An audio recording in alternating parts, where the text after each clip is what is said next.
Friends, मैं विक्रम आपका भाई आपका दोस्त। आज बेसिक मैथ सीरीज का लास्ट डे है और आज हम बात करने वाले हैं ज्योमेट्री की, ज्यामिति की। तो बिना समय गवाए चलिए शुरू करते हैं।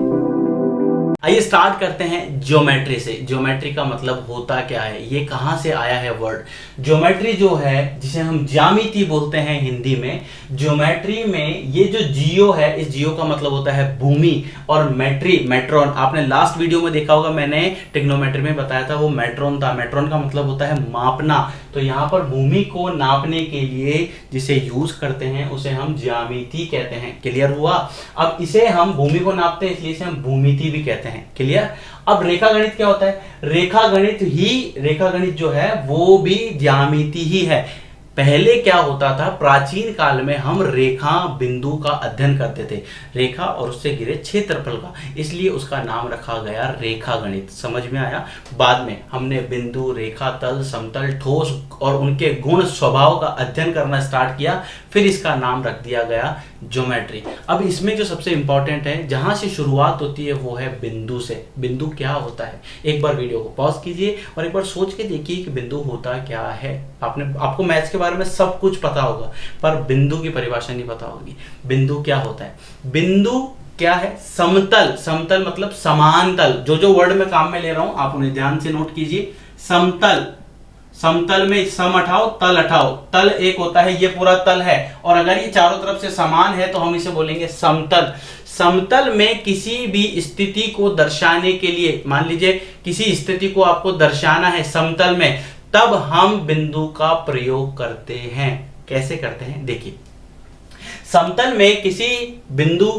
में किसी स्थिति को दर्शाने के लिए जिस सूक्ष्मतम चिन्ह का हम प्रयोग करते हैं उसे हम बिंदु कहते हैं, जिसकी ना लंबाई होती है, ना चौड़ाई होती है, ना ऊंचाई होती है, ना आयतन होता है, ना क्षेत्रफल होता है। समझ में आया। ना आयतन होता है, ना क्षेत्रफल होता है। आप ये भी बोल सकते हो इसकी त्रिज्या भी नहीं होती है। क्लियर। तो बिंदु को कैसे दर्शाते हैं? बिंदु को दर्शाते हैं किसी भी एक समतल पर पेन या पेंसिल या जो भी ऐसी चीज जिसे दर्शाया जा सके, उसे इस तरह से दबाकर, उसे इस तरह से प्रेस करके आपको जो दर्शाते हो उसे हम बिंदु बोलते हैं। ये क्या है? बिंदु। इसकी ना तो लंबाई है, ना ही चौड़ाई है, और ना ही ऊंचाई है। ये क्लियर हुआ। ना लंबाई, ना चौड़ाई, ना ही ऊंचाई। क्लियर। आप ये भी बोल सकते हो कि त्रिज्या नहीं है, लेकिन त्रिज्या वाला जो टॉपिक है वो भी मैं इसमें लूंगा, आगे लूंगा। तो यहां पर आप केवल इनसे याद रख सकते हो कि जिसकी ना लंबाई होती, ना चौड़ाई होती, ना ऊंचाई होती है, और किसी स्थिति को दर्शाने के लिए समतल पर दर्शाया जाता है सबसे सूक्ष्मतम चिन्ह द्वारा, इसे हम बिंदु कहते हैं। ये क्लियर हुआ अच्छे से। अब बहुत सारे बिंदु को जब मिला दिया जाता है, कैसे? जैसे ये एक बिंदु, ये एक बिंदु, ये एक बिंदु, ये एक बिंदु, ये एक बिंदु, ये बहुत सारे बिंदु, बहुत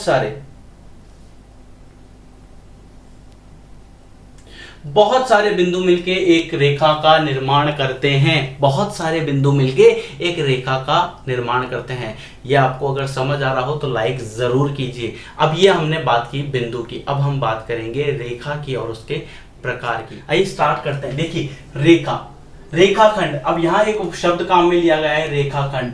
एक रेखा जिसका टुकड़ा, उसे हम बोलते हैं रेखाखंड। रेखाखंड को दोनों ओर से असीमित लंबाई तक बढ़ाने से बड़ी आकृति को रेखा कहते हैं। असीमित लंबाई तक बढ़ाने से। एग्जाम्पल कैसे ले सकते हो आप? एग्जाम्पल ले सकते हो इसका, रेखा का असीमित लंबाई तक। जैसे यहां पर मैं इसके प्रकार में मैंने आपको बताया है, यहां पर आप देख सकते हो रेखा की लंबाई असीमित होती है। तो क्लियर हुआ। अब आप यहां देख सकते हो रेखा के दो प्रकार होते हैं। कौन कौन सा? सरल रेखा, जिसे आप स्ट्रेट लाइन भी के नाम से भी जानते हो, स्ट्रेट लाइन, और एक होता है कर्व। कर्व का मतलब होता है वक्र रेखा। स्ट्रेट लाइन रेखा को हम बोलते हैं लाइन। ठीक है। अब सरल रेखा क्या होता है? जो दिशा परिवर्तित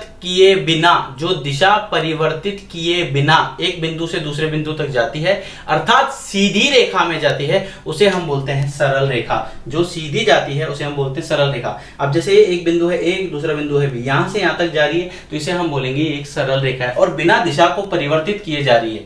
यहां पर आप देख सकते हैं जो रेखा एक बिंदु से दूसरे बिंदु तक सीधी ना जाकर दिशा परिवर्तित कर रही है, यहां इसकी दिशा ये हो गई, फिर ये दिशा हो गई, फिर ये दिशा अलग, फिर दिशा अलग, हर बार इसकी दिशा अलग होती है, तो इसे हम बोलेंगे कि ये एक वक्र रेखा है। वक्र रेखा क्या होती है? जिसे हम कर्व भी बोलते हैं। इसका मतलब होता है ऐसी रेखा, ऐसी आपके पास लाइन जो सीधी ना होकर दिशा परिवर्तित करके जाए, उसे हम बोलेंगे वक्र रेखा। अब हम बात करते हैं संरेखीय बिंदु की। संरेखीय, समरेखीय होता है एक तरह से। ये सम का मतलब एक ही रेखा पर स्थित, एक ही रेखा पर जब 3 या 3 से अधिक बिंदु होते हैं तो उसे हम बोलते हैं कि वो एक संरेखीय बिंदु हैं। क्लियर हुआ?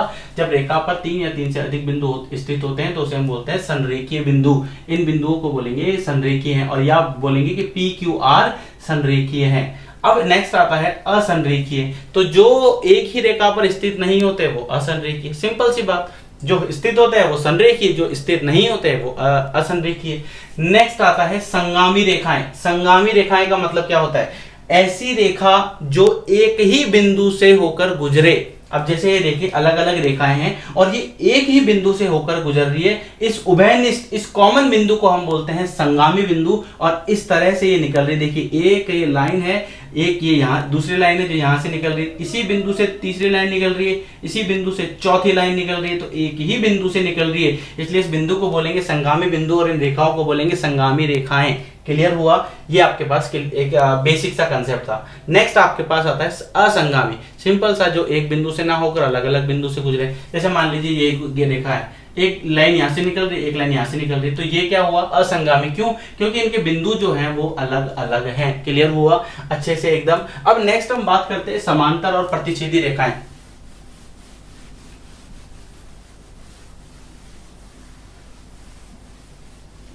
समांतर और प्रतिच्छेदी।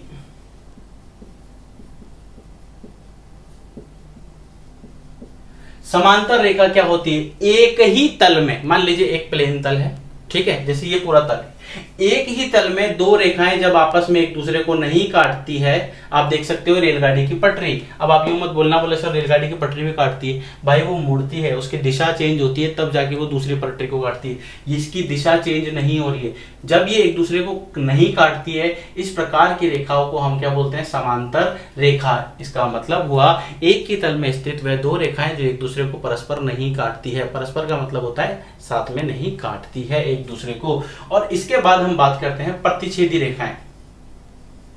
प्रतिच्छेदी रेखा, प्रतिच्छेदी रेखा क्या होती है? सिंपल सा, एक ही तल में स्थित वह दो रेखाएं जो आपस में एक दूसरे को प्रतिच्छेद करती है। प्रतिच्छेद का मतलब होता है, देखो छेद का मतलब होता है छेदना, मतलब उनको काटना। ये दो रेखाएं काट रही है, ठीक है, तो आप देख सकते हो यहां पर इस बिंदु पर काट रही है, तो ये एक ही तल है, उस तल में दो रेखाएं एक दूसरे को काट रही है, इसलिए इनको नाम दे दिया गया प्रतिच्छेदी रेखाएं। ये क्लियर हुआ? अब यहां तक अगर आपका कंसेप्ट क्लियर हो गया हो तो अब हम बात करेंगे कोण की और उसके प्रकार की। नेक्स्ट एक चीज और ध्यान रखना, समांतर रेखाओं को इस तरह दर्शाया जाता है, इस तरह, मतलब गोला नहीं बनाना, सिर्फ दो लाइन खींचते हैं और इस तरह दर्शाते हैं। इसका मतलब होता है कि ये समांतर रेखाएं हैं। जैसे मान लीजिए एक लाइन है P, ये पूरी लाइन का नाम रख देते हैं हम P, एक पूरी लाइन है Q, तो हम बोलेंगे कि P और Q क्या है? समांतर रेखा है, ठीक है। अब ये एक प्रतिच्छेदी रेखा है और प्रतिच्छेदी रेखा का ये जो बिंदु होता है इसे हम बोलते हैं प्रतिच्छेदी बिंदु। प्रतिच्छेदी बिंदु, क्लियर हुआ? ये दो चीज ध्यान रखना, इसका साइन ये होता है और इसे हम बोलते हैं प्रतिच्छेदी बिंदु। एक ही तल में स्थित दो रेखाएं जब आपस में एक दूसरे को काटती है किसी एक निश्चित बिंदु पर, तो उस बिंदु को हम बोलते हैं प्रतिच्छेदी बिंदु, या इसे हम एक इंग्लिश में और वर्ड है जिसे हम बोलते हैं इंटरसेक्शन। इंटरसेक्शन, क्लियर हुआ? नेक्स्ट देखिए, कोण एवं इसका मापन। जब दो किरणें एक बिंदु पर आकर मिलती है, या आप बोल सकते हो कि दो किरण जिनका प्रारंभिक बिंदु एक ही हो, जिनका इनिशियल पॉइंट एक ही हो, वो एक कोण का निर्माण करती है। एक बात जो सबसे ध्यान रखना इंपॉर्टेंट है, महत्वपूर्ण है, अधिकतर बच्चे ये गलती करते हैं, कोण हमेशा हम यहां से यूं नापते हैं। क्लियर? हमेशा घड़ी के विपरीत, देखो घड़ी यूं चलती है, आपको कैसे नापना है? घड़ी के विपरीत दिशा में कोण को नापा जाता है। क्लियर हुआ? नेक्स्ट, इस बिंदु को हम बोलते हैं प्रारंभिक बिंदु, इसे हम बोलते हैं इनिशियल पॉइंट, या हम इसे बोलते हैं शीर्ष, और या हम इसे इंग्लिश में बोलते हैं वर्टेक्स। ये क्लियर हुआ? नेक्स्ट देखिए, नेक्स्ट बात आती है कि कोण को किस तरह मापा जाता है। कोण को किस तरह मापा जाता है? जब आपने एक बिंदु है, इस बिंदु से आपने निश्चित दूरी पर एक सर्कल बनाया, एक वृत्त बनाया, तो इस पूरा जो वृत्त बनाया इसके जो कोण होंगे उन कोणों का योग 360 डिग्री होता है। वो पूरा कोण कितना होता है? 360 डिग्री होता है। अब कोण को दो तरह से मैंने अभी कहा, 360 डिग्री तो डिग्री में नापा जाता है या रेडियन में नापा जाता है। अब डिग्री में कैसे? जैसे मान लीजिए 50 डिग्री है तो 50 के ऊपर एक छोटा सा ऐसा बनाया जाता है, इसे हम बोलते हैं डिग्री। और अगर मैं इसे हिंदी और इंग्लिश दोनों में ही डिग्री बोलते हैं या कला बोल सकते हैं।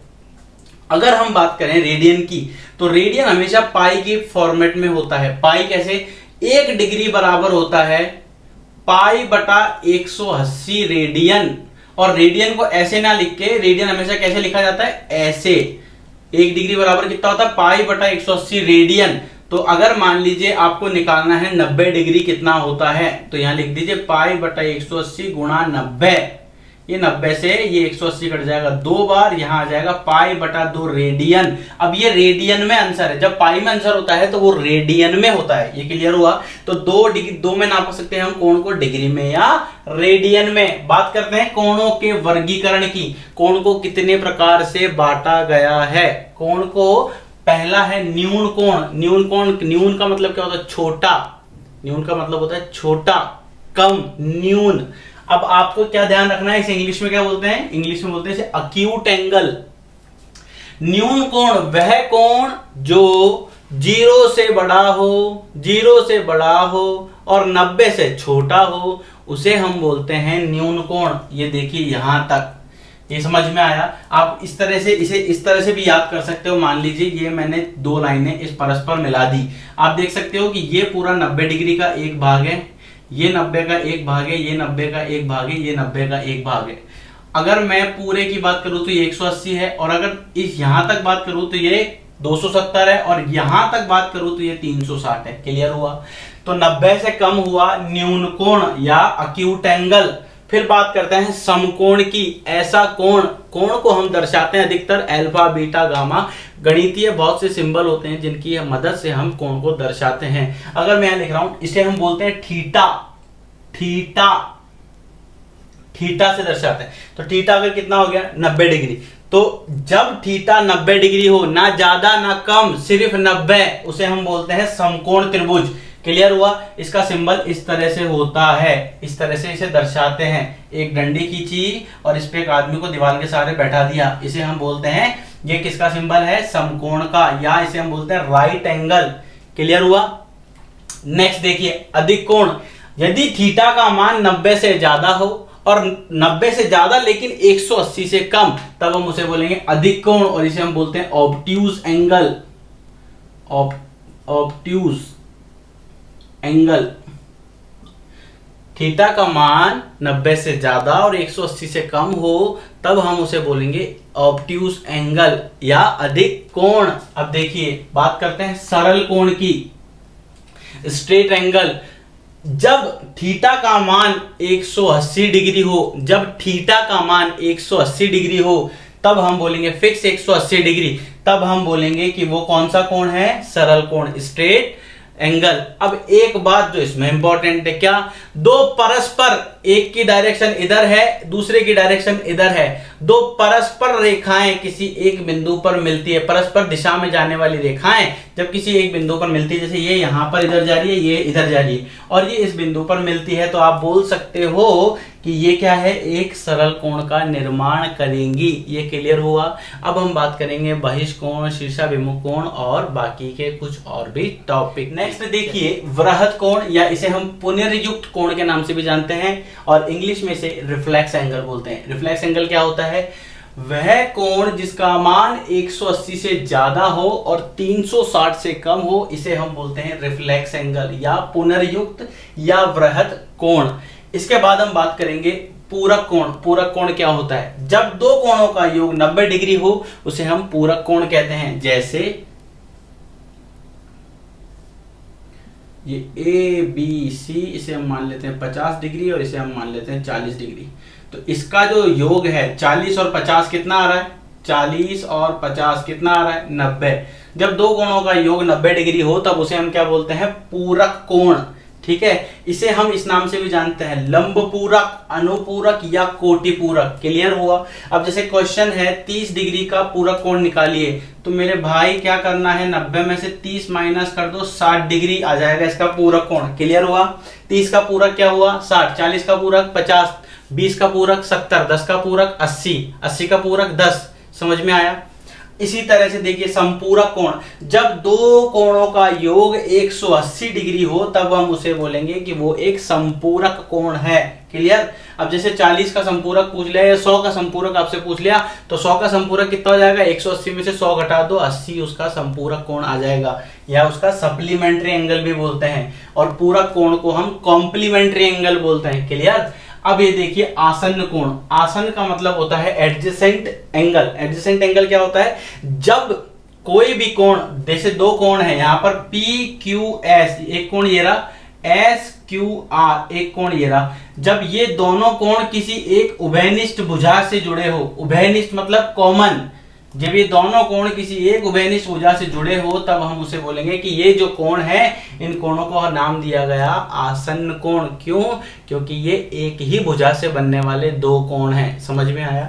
जैसे आपके घर की दीवार, एक दीवार इस तरफ है, दीवार के एक मकान इस तरफ है और एक मकान इस तरफ है, तो आप बोल सकते हो कि वो जो दीवार है वो कॉमन है, उभयनिष्ठ है। यहाँ पर आप देख सकते हो शीर्षाभिमुख कोण या सम्मुख कोण, इसे हम वर्टिकली अपोजिट एंगल भी बोलते हैं, वर्टिकली अपोजिट एंगल या शीर्षाभिमुख कोण।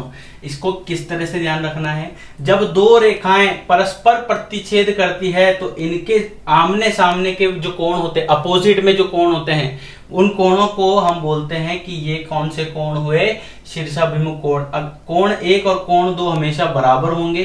कोण को किस तरह दर्शाते हैं, ये कोण का साइन बनाया, अगर यहाँ पर कोण का 1 नंबर लिखा है तो यहाँ 1 लिख दो, अगर ये A लिखा हो तो A लिख दो, B लिखा हो तो B लिख दो। इस तरह से हम एंगल को दर्शाते हैं या कोण को दर्शाते हैं। क्लियर हुआ। कोण 1 कोण 2 के बराबर है और कोण 4 कोण 3 के बराबर है। ये क्लियर हुआ। इसके बाद आता है एकांतर कोण। एकांतर कोण बहुत ज्यादा इंपॉर्टेंट है। आपको क्या ध्यान रखना है, आप इसे इससे ध्यान रखो, ये जेड बना दिया मैंने, अब इस जेड को ऐसे बनाओ, ऐसे बनाओ, जैसे आपकी इच्छा हो, ऐसे बनाओ, उल्टा बनाओ, सीधा बनाओ, टेढ़ा बनाओ, बांका बनाओ, जैसे आपकी इच्छा हो वैसे ड्रॉ कर लो। आपको क्या ध्यान रखना है कि ये कोण और ये कोण हमेशा बराबर होगा, ये कोण और ये कोण हमेशा बराबर होगा। तो यहाँ पर एकांतर कोण में हम इसी की बात करेंगे। मान लीजिए एक तल में दो रेखाएं समतल है, एक रेखा ने, एक लाइन ने इसे इस तरह से काट दिया, तो कौन कौन से एंगल बनेंगे आप यहाँ देख सकते हो। एंगल 1 2 3 4 5 6 7 8 ये एंगल बने। अब इसमें आपको क्या ध्यान रखना, देखो एक जेड तो ये बन रहा, मान लीजिए मैं इसे बना देता हूं, ये देखिए ये बना, ये आप ध्यान से देखो, ये जेड बन रहा है, बन रहा है। इसी तरह ये एक जेड ये बन रहा है उल्टा, ठीक है। तो एक कोण तो ये और ये कोण, ये एकांतर कोण है, ये कोण और ये कोण एकांतर कोण है। समझ में आया। तो यहां पर आप देख सकते हो कि इसमें बाह्य एकांतर कौन से, जो बाहर की तरफ है, तो बाहर क्या है 1 और 8, इधर 7 और 2, ये देखो। आंतरिक कोण क्या है, जो अंदर की तरफ है, तो 3 और 6 4 और 5, ये देखो। फिर अंतः कोण क्या होता है कि 2 और 5 3 और 8, तो 2 और 5 3 और 8, ये क्या है, अंतः कोण है। ये क्या है, अंतः कोण है। ये आपका एक बेसिक कंसेप्ट था। एक आध पोर्शन और बचा है जो अभी हम कंप्लीट करते हैं और उसके बाद नया टॉपिक लेते हैं। नेक्स्ट देखिए बहिष्कोण 1 4 6 और 7, ये डायग्राम है, मैंने वापस बना दिया है। 1 4 6 और 7 ये है बहिष्कोण जो बाहर की तरफ है। तो आप इन्हें क्या बोल सकते हो कि ये बहिष्कोण कहलाते हैं। इन चारों कोणों को 1 4 6 7 को हम क्या बोलते हैं, बहिष्कोण। जब दो या दो से अधिक समांतर रेखा को एक तिर्यक रेखा प्रतिच्छेद करे, ये एक रेखा है, ये एक रेखा है और एक ही तिर्यक रेखा है। इस तिर्यक रेखा को हम स्लांट लाइन बोलते हैं और यहाँ पर हमारे पास जो पैरेलल लाइन है जिसे हम समांतर रेखा बोलते हैं। क्लियर। अब ध्यान रखना, जब दो या दो से अधिक समांतर रेखा को एक तिर्यक रेखा प्रतिच्छेद करे तो उनके संगत कोण बराबर होते हैं। एकांतर कोण यानी अल्टरनेटिव कोण बराबर होते हैं और अंतः कोण क्या होते हैं, संपूरक होते हैं। संपूरक क्या होते हैं, उनका कोणों का योग 180 डिग्री होता है। इस कथन का विलोम भी सत्य है। ये जो कथन लिखा है इस कथन का उल्टा भी सत्य है। जब दो रेखाओं को एक तिर्यक रेखा काटे और उनके संगत कोण बराबर हो तो वो दोनों रेखाएं परस्पर समांतर होगी। समझ में आया, क्लियर हुआ। अब ऐसा जब होगा तो दोनों बहिष्कोणों का योग 180 डिग्री होता है और इनमें संबंध क्या होता है कि कोण 1 और कोण 6 बराबर होते हैं किसके, कोण 4 और कोण 7 के। और इन दोनों का योग कितना होता है, जैसे कोण 1 और कोण 6 का योग बराबर कोण 4 और कोण 7 का योग जो है वो 180 डिग्री होता है। एक इंपॉर्टेंट बात इसमें रिलेटेड, एक बिंदु से अनंत रेखाएं खींची जा सकती है। एक बिंदु से, जैसे देखिए ये एक रेखा, ये एक रेखा, ये एक रेखा, अनंत अनंत कितनी भी रेखाएं खींची जा सकती है, अनंत। आप चाहो जितनी रेखाएं खींच सकते हो। क्लियर। दूसरा सबसे इंपॉर्टेंट पॉइंट क्या था, एक रेखा पर अनंत बिंदु होते हैं, बिंदुओं से मिलकर ही रेखा बनती है ना, तो एक रेखा पर अनंत बिंदु होते हैं। इस वीडियो में अभी हमने क्या पढ़ा, रेखा पढ़ा और कुछ कोण पढ़े। अब हम बात करेंगे वृत्त, और वृत्त की बात करेंगे और इसके अलावा हम बात करेंगे आयत की, वर्ग की। क्लियर। इनका क्षेत्रफल और इनका परिमाप अब हम देखेंगे। नेक्स्ट हम बात करेंगे समतल आकृतियों का परिमाप और उनका क्षेत्रफल। इट मीन्स समतल आकृति जो होती है उनका परिमाप, परिमाप मतलब होता है पेरीमीटर, और क्षेत्रफल उसका मतलब होता है एरिया। ठीक है। अब मान लीजिए ये एक लाइन है, ठीक है, इसे हम भुजा नाम दे सकते हैं, भुजा, भुजा, या हम बोले साइड। ऐसी बहुत सारी साइड, 2 से ज्यादा होनी चाहिए, बस 2 साइड से नहीं बन सकता कुछ भी, 2 से ज्यादा होनी चाहिए। 2 से ज्यादा भुजाएं जब मिलके संगठन में शक्ति है, आपने पढ़ा होगा, तो भुजाएं जब मिलकर एक आकृति का निर्माण करती है, इसे हम बोलते हैं क्षेत्रफल, इसे हम बोलते हैं क्षेत्रफल। क्षेत्रफल एक 2D डायग्राम है, द्विमीय है। जैसे ये इतना हिस्सा, ये क्षेत्रफल हो गया। ये बिखरी बिखरी लकड़ियां थी, ये बिखरी बिखरी लकड़ियां थी, इन्हें जोड़ दिया गया और एक आकृति का निर्माण कर दिया गया। इस आकृति को, ये आकृति जितना क्षेत्र घेरती है, इसे हम बोलते हैं क्षेत्रफल। अब इन्हें अलग अलग नाम पे बांटा गया है। क्लियर हुआ। अब इन्हें ध्यान से समझना। इन भुजा की जो लंबाई होती है, लंबाई इस भुजा की, इसकी लंबाई जितनी भी है, ऐसी चारों लकड़ियों की लंबाई, ऐसे चारों लकड़ियों की लंबाई का योग कितना होता है, उसके हम बोलते हैं परिमाप। और जितना क्षेत्र ये घेर रहा है उसे हम बोलते हैं क्षेत्रफल। 3 इकाई हैं जिनसे हम नापते हैं, कौन कौन सी, MKS, CGS, FPS। ये 3 अंतरराष्ट्रीय इकाइयां हैं। कौन कौन सी है, पहली है मीटर, फिर किलोग्राम, और फिर सेकंड। यहां पर क्या है, अब मीटर है तो मीटर का दूसरा क्या होता है, सेंटीमीटर, ये ग्राम, और सेकंड में कोई परिवर्तन नहीं होता है। ये क्या है, फुट, ये फुट पाउंड, और ये क्या है, सेकंड। इन तीनों में ही नापा जाता है। क्लियर हुआ। अब हम बात करेंगे, आपके पास बेसिक सा हुआ। अब बहुत से बच्चे कंफ्यूज होते हैं, 1 वर्ग मीटर कितना होता है। 1 वर्ग मीटर, इसका मतलब होता है 1/1, इसको बोलते हैं 1/1। 1 मीटर लंबाई, 1 मीटर चौड़ाई, दोनों को गुणा कर दिया तो 1 × 1 वर्ग मीटर, और इसे लिखते हैं मीटर, और इसका स्क्वायर कर दो, इसे पढ़ते हैं वर्ग मीटर। अगर ये ऐसा लिखा है ना 1 मीटर स्क्वायर, तो इसका मतलब है 1 वर्ग मीटर। समझ में आया। तो ये एक बेसिक सा मैंने आपको कंसेप्ट बताया। बहुत से बच्चे इस बात को लेकर कंफ्यूज होते हैं कि सर हमें मिलीमीटर सेंटीमीटर में आज भी कंफ्यूजन है।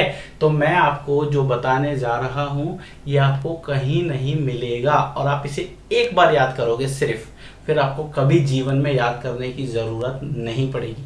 चलिए देखते हैं। बड़ा ही सिंपल कंसेप्ट है। आपको क्या करना है, एक लाइन याद रखनी है, मैंने चोर देखा मगर देखो है कौन। मैंने चोर देखा मगर देखो है कौन। अब इस सब का एक एक लेटर उठा लो आगे का। क्या, मैंने चोर देखा मगर देखो है कौन। अब यहां आप उतारिए मिलीमीटर, यहां उतारिए सेंटीमीटर, फिर डेसीमीटर, फिर मीटर, फिर डेकामीटर, फिर हेक्टोमीटर और उसके बाद किलोमीटर। अब आपको क्या करना है, अब आपको कुछ भी आप चाहे तो कहीं से भी स्टार्ट कर सकते हो, लेकिन आप यहां से स्टार्ट करो जहां से मैं आपको बता रहा हूं। सबके नीचे लिख दो 10 10 10 10 10 10 10 10, लिख दिया। अब क्या करना है, इसके आगे 0, इसके आगे 1, इसके आगे 2, इसके आगे 3, इसके आगे 4, इसके आगे 5, इसके आगे 6, हो गया सॉल्व। अब क्या आपको कुछ याद करना पड़ा क्या? अब क्या करना है, देखिए इसको एक तीर बना दीजिए। इसका मतलब क्या है कि 10 मिलीमीटर बराबर होता है 1 सेंटीमीटर। फिर इसके आगे तीर बना दीजिए 10। अब यहां पावर मत ले लेना, इसकी घात मत ले लेना। आपको क्या 10 सेंटीमीटर बराबर 1 डेसीमीटर, 10 डेसीमीटर बराबर 1 मीटर, 10 मीटर बराबर 1 डेकामीटर, 10 डेकामीटर बराबर 1 हेक्टोमीटर, 10 हेक्टोमीटर बराबर 1 किलोमीटर। याद हुआ? बड़ा ही इजी कंसेप्ट था। इसके साथ दो चीजें और याद रख लीजिए। पहला है गज। एक गज में कितना होता है? एक गज में होता है 3 फुट। और 1 फुट में कितना होता है? 1 फुट में कितना होता है? 1 फुट में होता है 12 इंच। और 1 इंच में कितना होता है? 1 इंच का मतलब होता है, जैसे ये जो होता है ना हमारा, ये वाला इतना सा हिस्सा, इसकी जो लंबाई है इसे हम इंच बोलते हैं, 1 इंच। ठीक है। और 1 इंच का मतलब होता है 2.54 सेंटीमीटर। और मुझे पता है आप जीनियस हो, 1 सेंटीमीटर का मतलब आपको पता ही है कितना होता है, 10 mm। क्लियर हुआ? 10 mm। ये आपका एक बहुत बेसिक सा कंसेप्ट था। अब हम बात करेंगे आकृतियों की। नेक्स्ट देखिए, यहां पर ऊपर लिखा हुआ है आकृति, मतलब फिगर कौन सा है। यहां लिखा हुआ है क्षेत्रफल। अगर आपको ऊपर नहीं दिख रहा तो बता रहा हूं, क्षेत्रफल का मतलब एरिया। यहां दिया हुआ परिमाप मतलब पेरीमीटर। यहां दिया है विकर्ण मतलब डायगोनल। ये हिस्सा मैंने खाली छोड़ा है क्योंकि लाइट की वजह से आपको नहीं दिखेगा। ठीक है। अब बात करते हैं पहले आयत की। आयत क्या होता है? आयत में 4 भुजाओं से घिरी एक आकृति है आयत, और उसके बाद इसका प्रत्येक कोण 90 डिग्री का होता है, और इसका क्षेत्रफल होता है लंबाई गुणा चौड़ाई। इसमें आमने सामने की जो भुजा है वो क्या होती है? बराबर। फिर इसके बाद हम बात करेंगे इसके परिमाप की। परिमाप क्या है? 2 गुणा लंबाई प्लस चौड़ाई। और विकर्ण कितना है? लंबाई का स्क्वायर प्लस चौड़ाई का स्क्वायर। उसका क्या करना है? रूट। ये आपके पास क्या आ जाएगा? इसका विकर्ण। इसी तरह वर्ग की बात करें तो वर्ग क्या है? 4 भुजाओं से घिरी आकृति जिसकी चारों भुजा बराबर होती है। इसमें क्या होती है? आमने सामने की बराबर। इसमें चारों भुजा बराबर होती है, और इसका क्षेत्रफल भुजा स्क्वायर। और इसका परिमाप कितना होता है? इसका पेरीमीटर कितना होता है? 4 गुणा भुजा। और इसका विकर्ण कितना होता है? √2 गुणा भुजा। इसके बाद हम बात करेंगे त्रिभुज की। त्रिभुज क्या है? त्रिभुज 3 भुजाओं से घिरी एक आकृति है। क्लियर?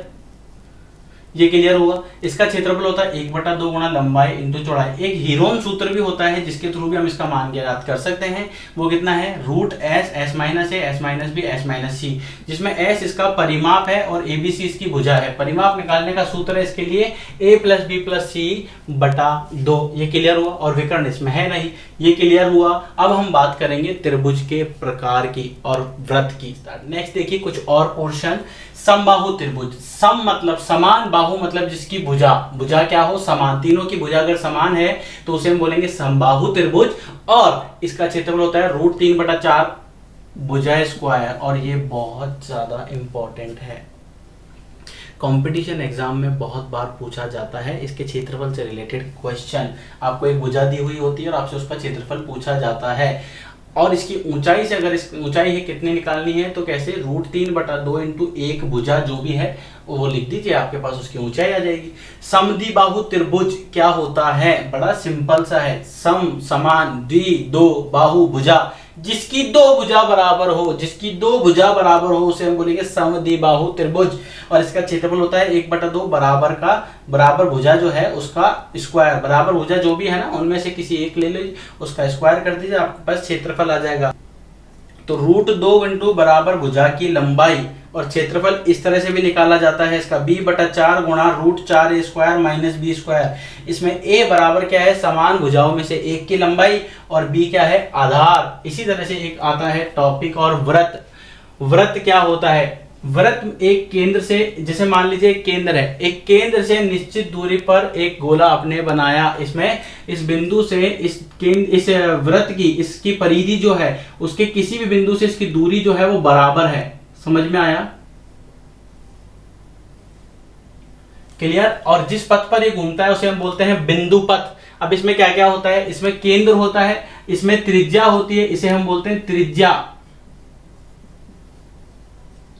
इसकी परिधि है 2 पाई आर, इसकी त्रिज्या होती है आर, इसका व्यास, इसकी लंबाई को बोलते हैं व्यास, मतलब यहां से यहां तक केंद्र से होके जो गुजरेगा वो व्यास होता है। एक होता है इसका क्षेत्रफल क्या है पाई आर स्क्वायर, और इसकी जीवा, जीवा क्या होती है, जीवा होती है जैसे ये दो बिंदुओं को मिला रही है। और सबसे बड़ी जीवा कौन सी हुई, अगर व्यास पे अगर कोई लाइन आ रही है तो वो क्या है इसकी, या आप बोल सकते हो कि व्यास जो है वो ही इसकी सबसे बड़ी जीवा है। और इसका क्षेत्रफल कितना है पाई आर स्क्वायर। ये समझ में आया। इस वीडियो में हमने बहुत कुछ कवर किया है ज्योमेट्री से रिलेटेड, हालांकि ये 20 मिनट से ज्यादा की हो गई है, बट अभी भी बहुत कुछ बाकी है, यानी इसके क्वेश्चंस बाकी है।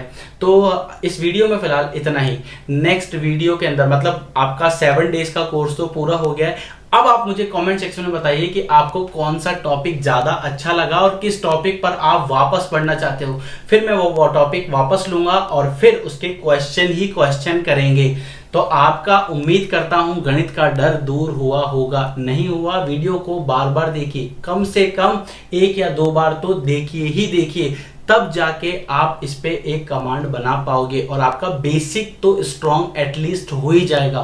बेसिक स्ट्रॉन्ग हो जाएगा। आप इस वीडियो को देखिए और इस पूरी सीरीज को जितनी बार आप देखोगे अपने दोस्तों में भी शेयर कीजिए, जिससे उनका भी प्रॉफिट हो और आपका भी प्रॉफिट हो। पढ़ने का सबसे अच्छा तरीका है, आपको अगर कोई चीज नहीं आती आप सीखिए उसे और फिर दूसरों को सिखाइए। इससे आपको भी वो चीज बहुत बेहतर तरीके से आ जाएगी। क्योंकि पढ़ाने वाला अगर आप किसी को समझा रहे हो तो आपके दिमाग में उसके दिमाग से रिलेटेड हर बात होनी चाहिए कि वो किस तरह समझेगा। सबका दिमाग अलग अलग होता है। तो वीडियो को 1 बार 2 बार जितनी बार आप देख सकते हो बार बार देखिए जब तक समझ नहीं आए। और फिर भी अगर आपको प्रॉब्लम आती है, मेरा कमेंट सेक्शन में मैंने अपना नंबर दे रखा है, डिस्क्रिप्शन बॉक्स में मेरा नंबर दे रखा है, कमेंट सेक्शन में आप मुझे जवाब दीजिए। और अगर आपको कोई प्रॉब्लम हो व्हाट्सअप कर सकते हो, केवल व्हाट्सअप। क्लियर? तो इजाज़त दीजिए और उम्मीद करता हूँ ये 7 दिन आपके बहुत बहुत बहुत बेहतरीन होंगे। अगर आपके पास समय हो तो इस सीरीज़ को वापस देखिए, आपके समय से ज़्यादा कीमती कुछ नहीं है।